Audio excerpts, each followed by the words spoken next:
Pada tahun 1494, seorang ilmuwan matematika asal Italia bernama Luca Pacioli menulis sebuah buku yang di dalamnya mengungkapkan sistem buku pencatatan atau yang kita kenal dengan debit kredit.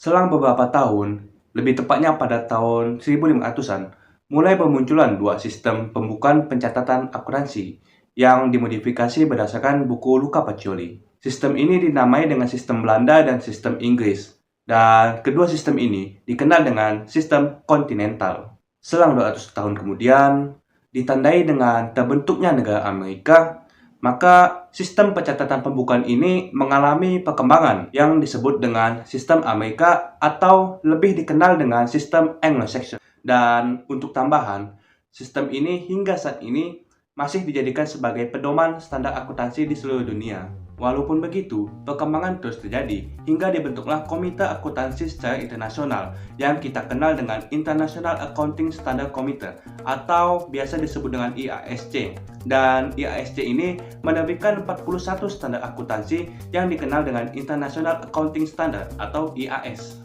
Nah, selama 27 tahun beroperasi, muncullah pembaharuan pada tahun 2001 yang bernama International Finance Reporting Standard atau IFRS dengan lembaga baru yakni IASB.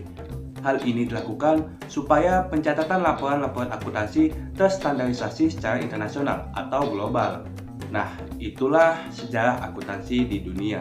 Berbeda dengan Indonesia, sistem pencatatan pembukuan ditetapkan pertama kali oleh VOC, yakni pada saat Belanda masih menguasai Indonesia, atau lebih tepatnya 1642. Dikarenakan sistem ini ditetapkan oleh VOC, yakni Belanda, maka sistem yang digunakan yakni sistem kontinental. Kemudian, setelah Indonesia merdeka, tepatnya pada tahun 1957, dibentuklah sebuah lembaga yang mewadahi seluruh akuntan di Indonesia, yakni Ikatan Akuntan Indonesia, atau yang biasa kita kenal dengan IAI.